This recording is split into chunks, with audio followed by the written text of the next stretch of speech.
the Wambling free, the Wombles of Wimbledon.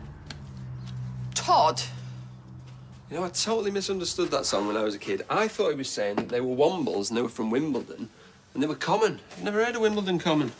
You should be grateful you've got a job, not sat there swinging the lead. No swinging here. Redoing my CV, getting myself job hunt ready. You've not walked out on George, because that was a good job. Not walked, no.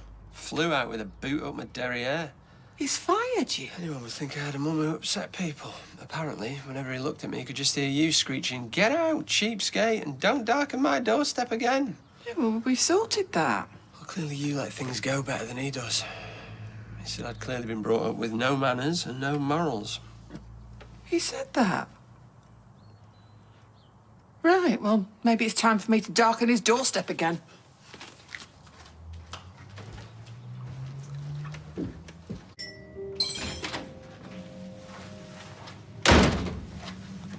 For somebody who deals with death on a daily basis, you ain't half a petty, small-minded little man. That's a bit. Stood there in your I'm so serious black tie, your Poncy lilies and your plinky-plonky music saying I'm a safe place to unload your misery, and then go and sack a good worker and insult me as an added extra. That's quite a lot to unpack there. Well, happy unpacking. And I hope your smalls have shrunk. Look, I sacked Todd because he was money grabbing from bereaved, vulnerable people. And as far as I was aware, you and I were on civil terms. Warm even. And I would never blame one person for another person's behaviours. I didn't quite understand your Smalls reference. Well, Todd said... I'll kill him. Eileen, the music. Is it plinky plonky? I've got a young couple coming in this afternoon and they've had a harrowing time. I don't want to get it wrong.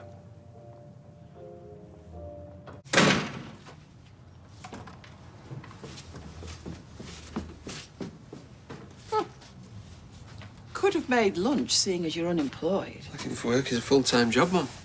Well, I'm sure you'll get snapped up with your CV. Special skills, lying, winding up your mother, exploiting vulnerable people, getting fired. All transferable skills.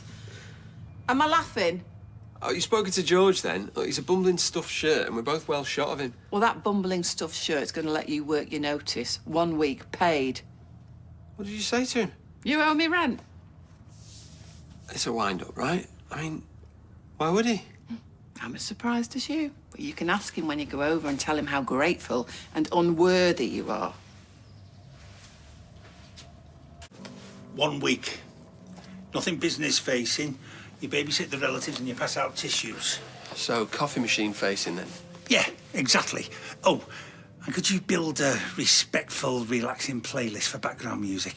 I've lost confidence in my own selection. No Slayer then? Don't make me regret this, Todd. Best behaviour, right? No upselling, no strategic business plans. Right. I'll be back after this funeral. You say I'm disrespectful? Oh, the deceased was a renowned children's entertainer. This is part of the brief. By the way, we've no one on the slab, have we? It's a chapel arrest. Yes, we have. Only the one. So a bit of respect, eh? And sensitivity. They'll be in later this afternoon. They really can't hear me. I don't mean the Rellos, I mean the departed. No snoring back there from either of us. And that confirms what I said at the beginning. You were not to deal with anything that requires sensitive handling. I can do sensitive. Look. He's very young. The departed. Very young. Right. Tissues, coffee, reception. Anything else you leave to me, okay?